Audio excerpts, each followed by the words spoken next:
Olá, seja bem-vindo à temporada 2026 do Biogascast, o podcast do CI Biogás.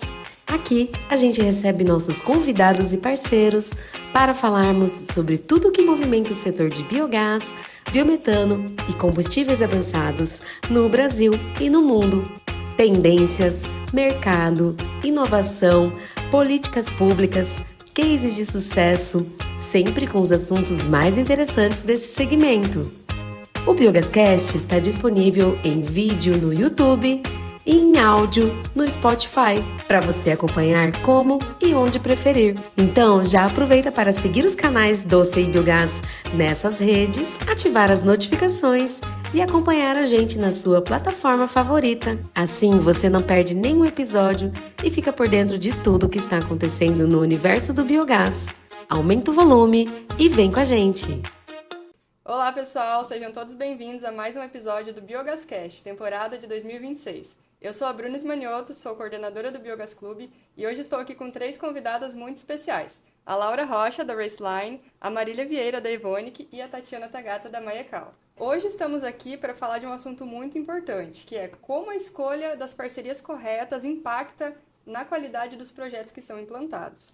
E para começar a falar desse tema, eu vou falar um pouquinho sobre cada empresa. A Evonik é uma empresa alemã, fabricante de membranas poliméricas que são utilizadas para a separação de gases para a purificação do biometano.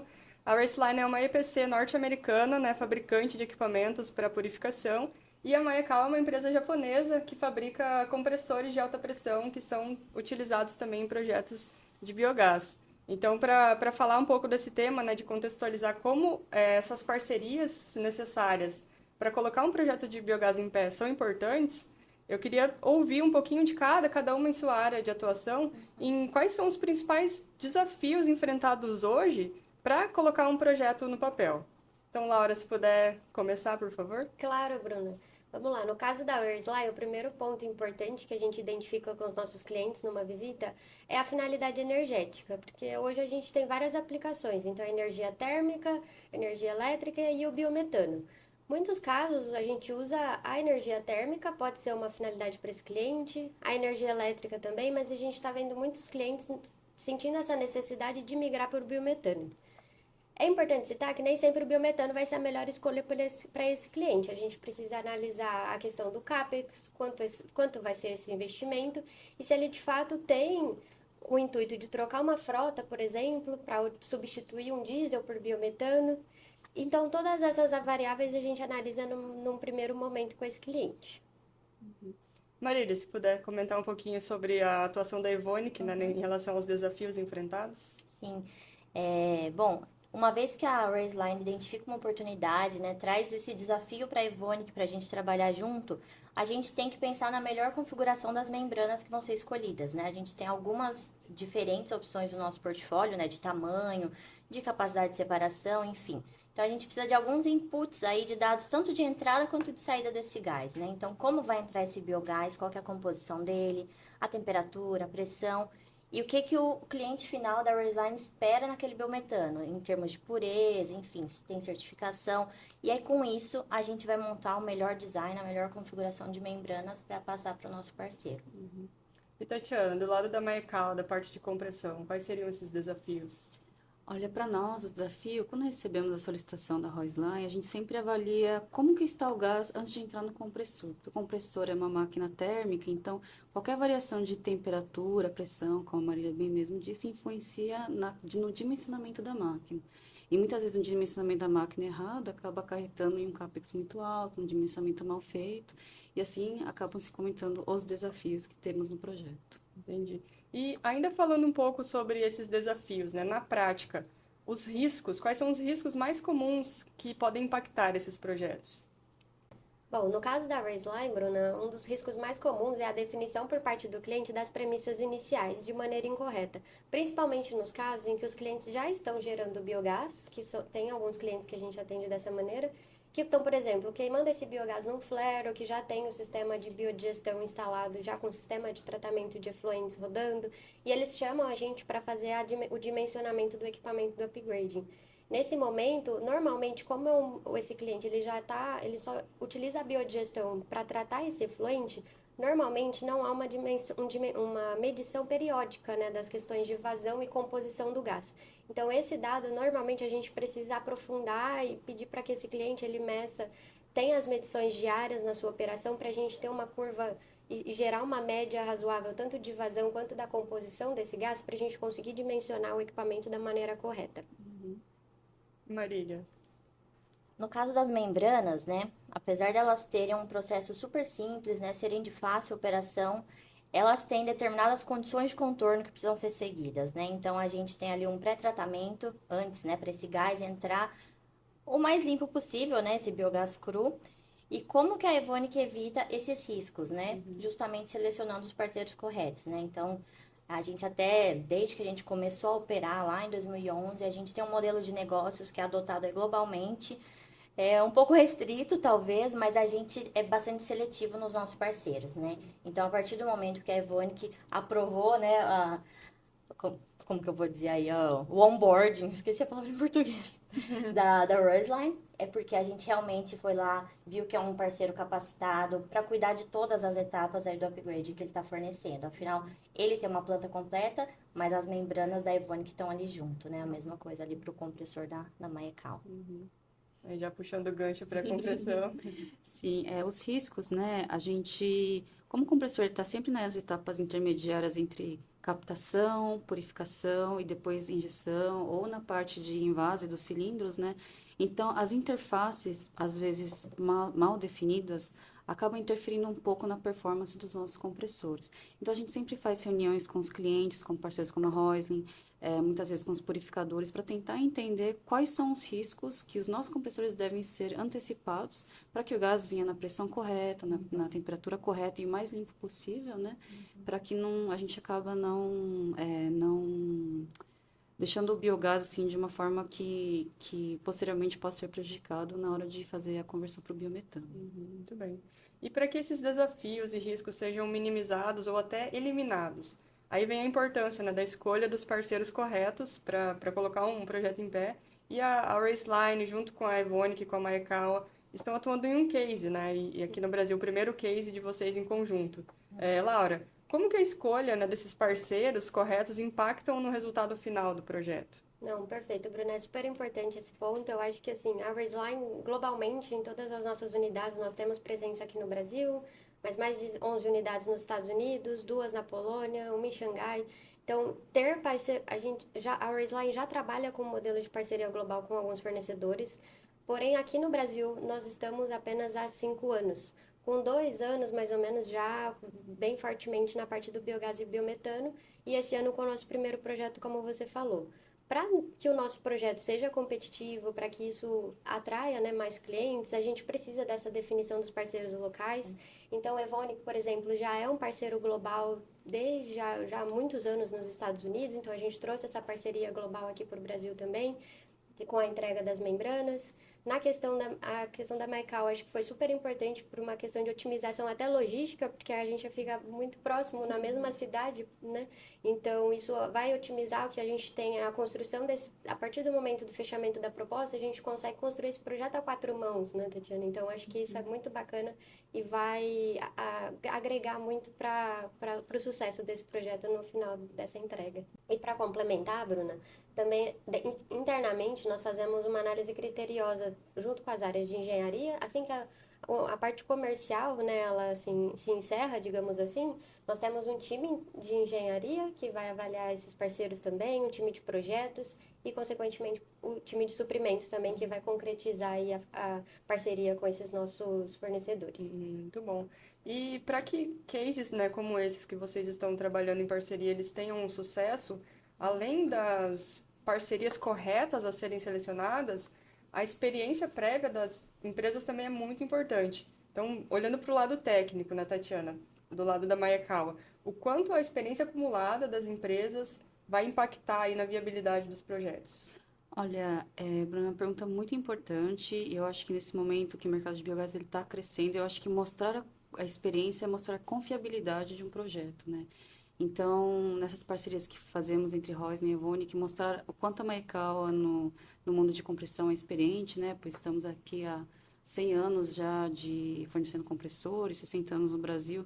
Então, muitas decisões, elas vêm de experiências prévias, né? Então, assim, cuidados que a gente sempre fala para os clientes também, inclusive usuários finais. Elas não são, as decisões não são triviais, elas vêm de experiência. Então, muitas vezes a gente acaba falando, dando alguns toques, não, é melhor você não fazer assim, melhor considerar tal coisa. Então, isso acaba trazendo confiabilidade, eu acredito. E ainda falando sobre essa experiência prévia, né, das empresas, a importância, né, de ter essas experiências. Marília, quais aprendizados importantes de projetos passados, né, que hoje ajudam a acelerar novas iniciativas? Bom, a Evonik, né, busca aprender sempre aí com o passado, né, com os anos aí de história, e a gente é especialista na química. Então, o que que a gente vem fazendo para atender essas demandas dos nossos clientes, o que a gente ouve do mercado? Trazendo produtos novos, melhorando os que a gente já tem, né? Então, o que a gente vem ouvindo? Uma fibra nova, talvez com uma maior seletividade, né? Uma membrana com uma capacidade de separação maior, ou talvez tamanhos maiores, que foi o que veio acontecendo. A gente viu, por exemplo, no caso dos aterros sanitários, essa demanda começou a crescer, eram vazões muito grandes, os skids de membranas acabavam ficando muito grandes, com muitas membranas, né? O que poderia talvez impactar ali numa viabilidade financeira. E aí foi quando a gente chegou com uma membrana nova, 1 ano e meio aí atrás, justamente para atender esse mercado, né? Então, para ir aí continuar tendo plantas compactas, né? Com o mesmo design nosso, ainda seguindo toda aquela simulação que eu comentei, né? Que a gente faz a avaliação ali do dimensionamento. Então, foi mais nesse sentido, né? De trazer aí experiências do passado, de como melhorar, né? E então falamos bastante do passado, né, de como as experiências passadas são importantes para colocar projetos de qualidade em pé.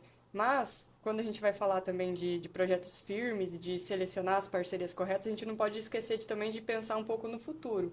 Então, pensando nos próximos anos, quais são as tendências que devem impactar os projetos aí em desenvolvimento nos próximos anos, Laura? Claro, Bruna. Bom, no caso do upgrade, eu acredito que é um mercado que as próximas tendências, inclusive a gente já tem recebido muito essas perguntas de alguns potenciais clientes nossos.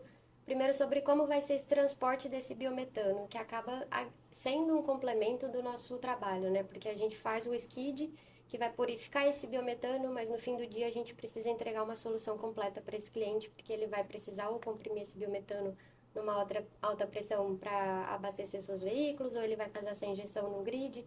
Então, todas essas definições são muito importantes. Nessa linha, os clientes já têm nos perguntado muito sobre a liquefação do gás, por exemplo. Então, nesse evento mesmo que a gente participou, né, nesses últimos 2 dias, a gente viu muito sobre essa questão, liquefação sendo muito abordada principalmente pelos parceiros de aterros. No caso dos pequenos e médios produtores, a gente teve muitas perguntas sobre a recuperação do CO2, que é o gás que sai ali das membranas, né? A gente acaba recuperando só o metano, mas existe todo um valor agregado em cima do CO2 que também é possível ser recuperado e esse cliente obter essa receita desse gás. Então, a gente tem recebido essas demandas. Muitas pessoas também, o que não é muito uma tendência do futuro, já é o presente, mas a questão do plug-in play, da questão do skid modular, como a Marília comentou. Esses skids muito grandes acabam não sendo inviáveis para instalação, então a gente preza muito, e a Raceline tem como característica, como uma empresa de engenharia, a fabricação modular, né, de skids, muito nessa linha do que você comentou do EPC, então a gente não só fabrica, mas instala. Então toda essa operação também necessita que esses equipamentos sejam no formato modular e fácil de serem instalados. Uhum. E para a Evonik, Marília, o que vem aí para os próximos anos? Eu acho que alinhado aí com as tendências de mercado aí, né, do que a gente vê de legislação, né, de tudo, e até tendo base o nosso crescimento, o nosso início lá na Europa, né, o Brasil já vem se movimentando, né, a gente viu aí a Lei do Combustível do Futuro, enfim, algumas premissas aí para a certificação desse gás, e acho que conforme isso aumenta, a gente vê, né, uma tendência, uma predominância para as membranas por conta da maior recuperação do biometano, né, da alta pureza que a gente vê. E aí, né, até puxando sardinha assim pro lado da Evonik, que a gente vê o processo de 3 estágios, que é a patente que a gente tem, que não só com as membranas, mas com esse processo a gente pode otimizar aí a produtividade, a eficiência, baixo custo energético. A gente vê que com esse processo a gente consegue tirar o máximo, né, de biometano ali e do CO2 também, né, que a Laura mencionou também. E esse ano a gente está vindo com mais um lançamento, que também é uma membrana de 11 polegadas, diferente daquela que a gente trouxe em 2024, que vai em outro estágio, né, desse processo. Então, são 2 tipos de membranas que a gente coloca em combinação nesses 3 estágios. Tá vindo esse ano também essa membrana nova, e a gente tem mais alguns projetos também com o nosso pessoal de pesquisa e desenvolvimento, que estão para sair do forno aí nos próximos 1 ano e meio, 2 anos. Eu espero ter mais novidades aí em breve para trazer. Legal, mas já tivemos alguns spoilers aí Sim, do que vem por sim. aí. E Tatiana, e para Maia-Cal, o que vocês estão esperando aí para os próximos anos? Olha, eu acredito muito no que, puxando um pouco o que a Laura disse, né? Acho que a questão de soluções modulares acaba ajudando muito o cliente final a ter soluções rápidas, né? Porque o mercado de biogás, não sei se vocês também têm essa percepção, ele é um mercado muito dinâmico. Então, as coisas acontecem extremamente rápido, muitos usuários eles querem, assim, os projetos prontos, né? Então, essa questão de modularização, eu acredito que a automação, voltada muito à questão de manutenção, previsibilidade dos problemas, e também na parte de, eu acho que como a ANP agora está com a Lei do Combustível do Futuro, né, estabeleceu algumas regras, algumas normas sobre a porcentagem de biometano, poder calorífico, trazendo um pouco da experiência da petroquímica, óleo e gás, né, eu acho que a padronização de projetos dos usuários finais também é bastante importante. A definição de como o projeto ele tem que ser conduzido, normas, por exemplo, os vasos de pressão têm que ser conforme a ASME, por exemplo. Então, isso acaba trazendo uma padronização, uma equiparação técnica, não sei se é essa palavra, para todos os provedores de solução para os clientes finais, né? Assim como no óleo e gás tem também. Muitos, no óleo e gás, por exemplo, tem todos os provedores de petróleo, eles têm um grupo que fazem normas, que é o que eles esperam dos projetos. Isso faz com que acaba baixando o custo, variabilidade de projetos também e soluções rápidas de manutenção. Então, eu acho que a tendência do futuro eu espero que também seja essa. Então, hoje nós tivemos a oportunidade de conversar com 3 empresas de setores diferentes, né, que juntas conseguem colocar de pé projetos de biogás e de biometano no mercado. São parceiras aí que surgem. E é importante destacar que são 3 membros do Biogás Clube que estão aí, né, fazendo projetos, colocando projetos em pé. E isso é sempre muito gratificante para a gente, né, poder participar e ver, né, esses projetos acontecendo com quem tá junto aqui com o CI Biogás. E além dessa parceria, né, em relação a sermos do Biogás Clube, também não posso deixar de mencionar que somos todas mulheres aqui, né, então é sempre muito importante lembrar de termos mulheres representando o setor de biogás, que geralmente é um setor bastante masculino, então é muito gratificante para mim também como mulher, também engenheira, conversar com vocês aqui, poder trazer essas informações sobre os projetos que estão em desenvolvimento aí no Brasil. E agora eu chamo para a gente dar nossas palavras finais, então, Laura, por favor. Claro, Bruna. Não, primeiro agradecer pelo convite, agradecer a você, ao time do Cibiogás. Com certeza o fato de sermos todas mulheres aqui gravando esse podcast dá um orgulho a mais. Deixar só o meu agradecimento, enfim, a Raceline está à disposição para todos esses potenciais clientes. Eu acredito que essa conversa aqui possa agregar muito empresas e pessoas, né, que estejam aí querendo desenvolver seus projetos, tirar algumas dúvidas. E toda essa parte de purificação, upgrading e compressão do biometano, estamos à disposição aí para todos os nossos clientes. E sigam a Raceline nos nossos canais, né, tanto o Instagram, o @Raceline_INC e o LinkedIn vocês encontram como Raceline and Associates. É isso, pessoal. Obrigada. Bom, também agradecer o convite, né, tanto da Bruna quanto da Laura, né, e aí tendo aí essa interação também com a Tatiana agora, acho que isso é muito legal. A Ivone, que tem pouco tempo aí de Biogás Clube, mas já foi uma adesão, acho que muito valiosa pra gente. A gente já vê como é importante, né, fazer parte desse clube, estar por dentro de tudo que está acontecendo, se manter informado, estar nos eventos, né. A gente vê como o mercado de biogás é importante, não só para o Brasil, né, mas como o Brasil pode ser muito importante mundialmente também nesse mercado, né. E a Evonik, sendo global, atuando já nesse mercado aí há algum tempinho, ela vê aí a relevância que isso tem, né. Então, agradecer, estou muito feliz de estar aqui representando, e aí, como também vocês disseram, como mulheres aqui nós, então, muito obrigada e espero a gente se ver aí mais vezes. Também faço das minhas palavras as de todas, né? Muito obrigada pela Cibiogás, convite da Bruna e da Laura também. Ficamos muito felizes de participar desse podcast. Principalmente quando tem mulheres, também fico muito feliz. Sempre incentivo as mulheres a seguir essa área técnica, né? Porque realmente é um mundo bastante masculino. Conte com a Maekawa também para toda essa parte de viabilidade de projeto. A Maekawa é uma empresa extremamente flexível. Principalmente todo o nosso know-how de compressora, a gente está disponível a ajudar os clientes finais, os fornecedores, os parceiros também, a ajudar o cliente a tirar os projetos do papel, né? Então, conte conosco. Agradeço mais uma vez a Cibiogás, todo o grupo. Eu também vou dizer que fazer parte desse clube também ajudou a Maekawa bastante a entender um pouco sobre os clientes, sobre as necessidades dos clientes finais, né?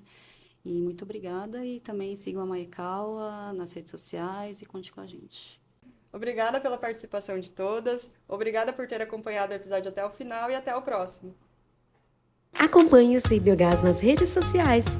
Nós estamos no Instagram, Facebook e LinkedIn. Obrigada por acompanhar esse episódio do Biogascast. Até o próximo!